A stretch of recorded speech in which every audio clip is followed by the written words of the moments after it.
Welcome to Mummies of Ancient Egypt.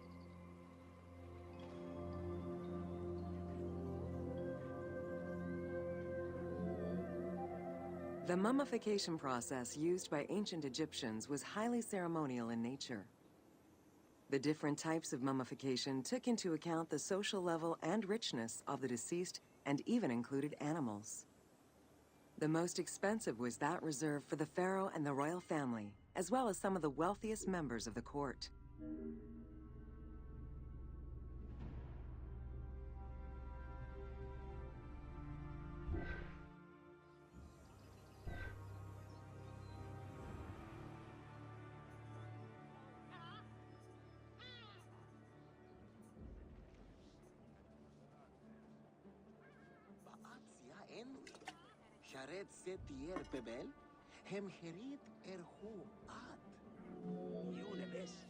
The first step was cleaning.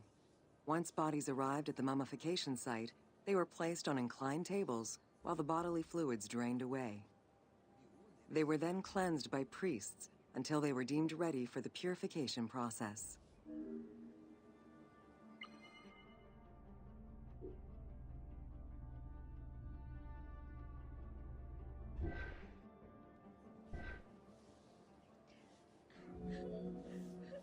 The purification of the body began with a libation from sacred water. The priest then fumigated the body with terebinth resin. After the ritual cleansing, priests used oils, spices, and all kinds of essences to further purify the body of the deceased.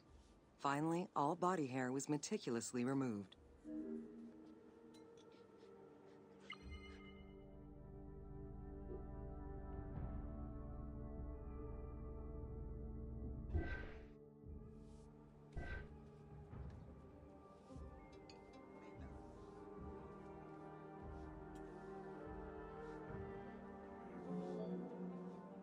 Once the body was properly purified, embalmers removed the organs, following very specific procedures. First, the brain was extracted by inserting a spoon through the nostril to break the ethmoid bone. Then, using a spatula, the pieces of the brain were removed as thoroughly as possible. What matter remained was extracted after a process of liquefaction, achieved through the use of a caustic liquid. The cranial box, once emptied, was rinsed and disinfected with palm wine, and then stuffed with strips of linen cloth and liquefied resin.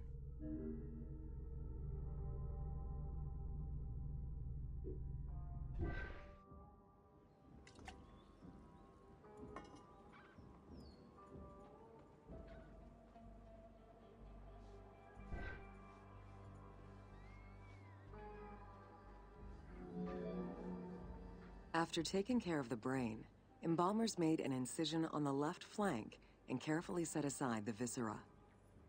The inside of the body was also rinsed with palm wine. Then the embalmers filled the belly with pure myrrh, cinnamon, and other perfumes and sewed it shut. The removed viscera were washed in palm wine and packed in crushed herbs before being placed in canopic jars.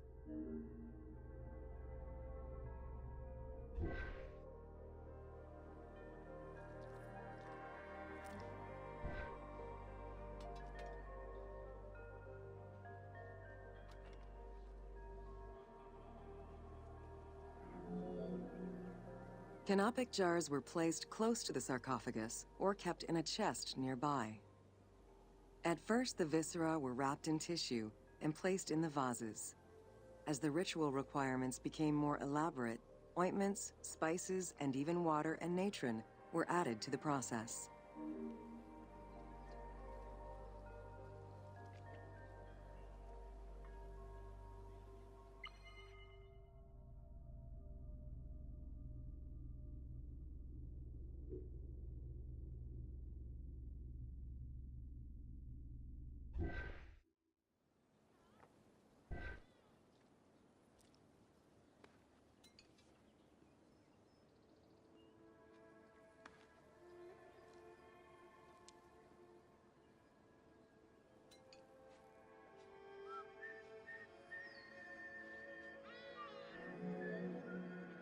Towards the middle of the New Kingdom, canopic jars assumed the appearance of the four sons of Horus.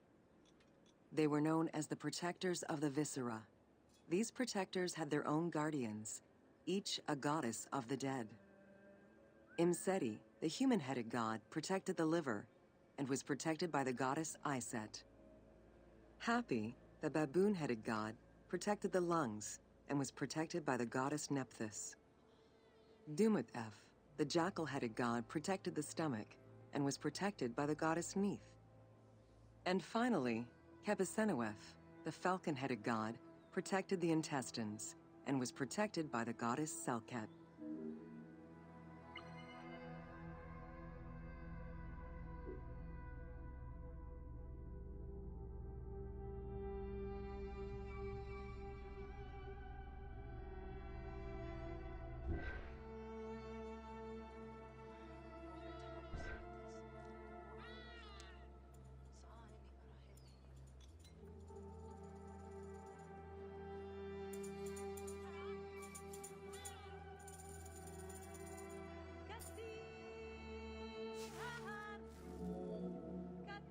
Natron is a naturally occurring mineral found in evaporite. These sedimentary rocks are made up of mineral salts and were generally mined from lake beds in Egypt.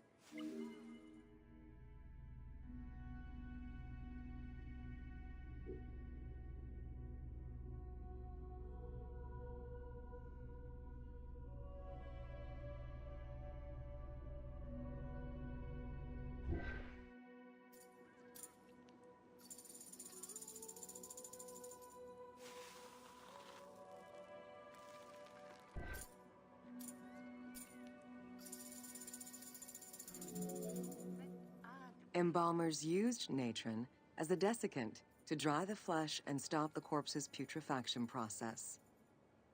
Once the body was cleansed and eviscerated, the deceased was covered in natron for about 40 days. Once desiccated, the body was prepared to be wrapped in strips of linen.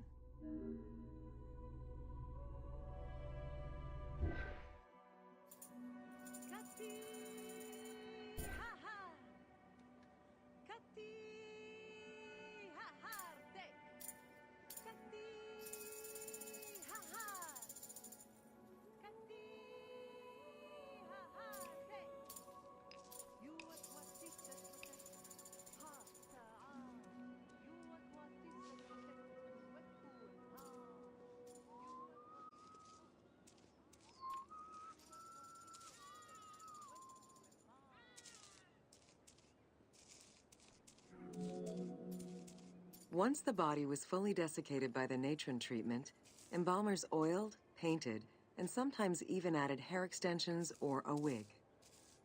They often used a henna-based antiseptic preparation to give the body a more colorful and lively appearance while preparing it to resist molds and fungi.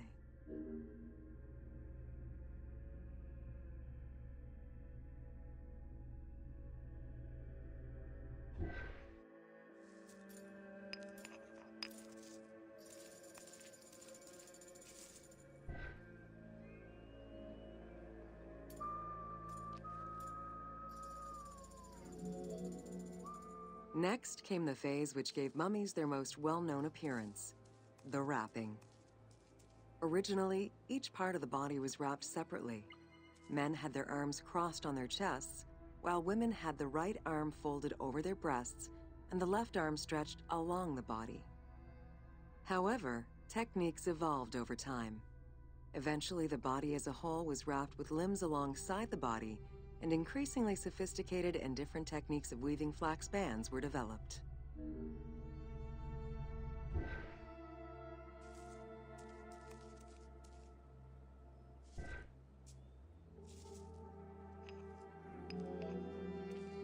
In addition to the jewelry and amulets arranged on the skin of the deceased, amulets were also carefully inserted into the weaving of the linen strips. Each amulet was linked to a myth, or to an ideological belief related to rebirth.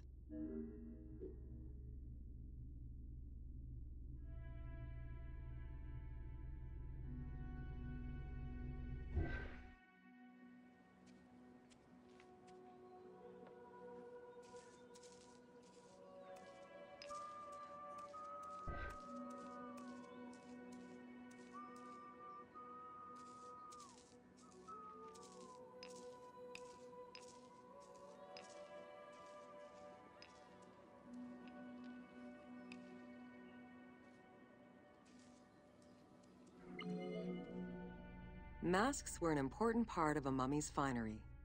Early wooden funeral coverings were very expensive, however, and soon replaced by masks created through a technique known as cartonnage. Masks fashioned with this method were created by laying several layers of linen or papyrus pulp on a base made of mud or straw. Cartonnage was used for more than funerary masks. Ornaments and the animal coffins of the late period were also made in such a fashion.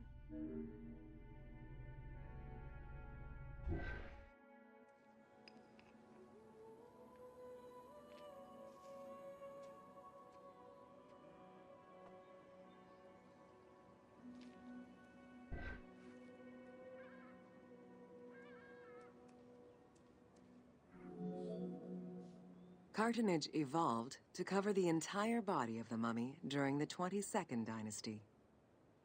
The mummies were placed on a board inside a rigid envelope of cartonnage, which was laced at the back with a string. Extremely cost-effective and visually pleasing, this technique was very popular through all layers of the society.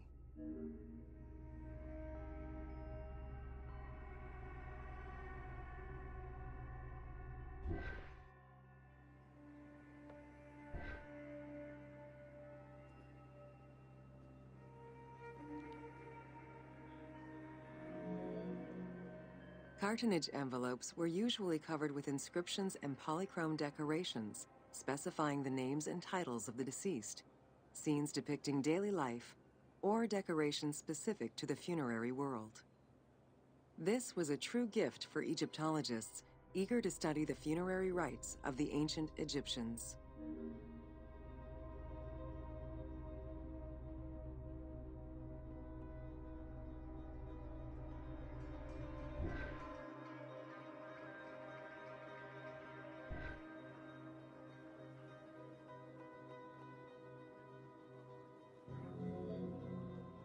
Once the mummy was properly wrapped and adorned, the embalmers proceeded with the ceremony of the opening of the mouth.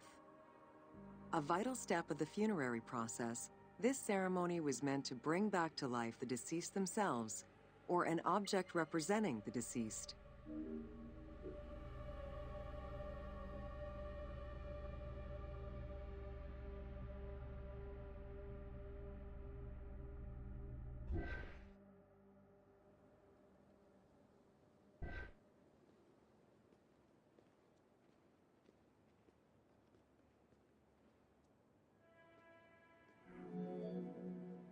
There were no less than 75 different stages for the opening of the mouth. It required the application of the same oils, ointments, spices, and perfumes used during the mummification process. Makeup was sometimes part of the process as well.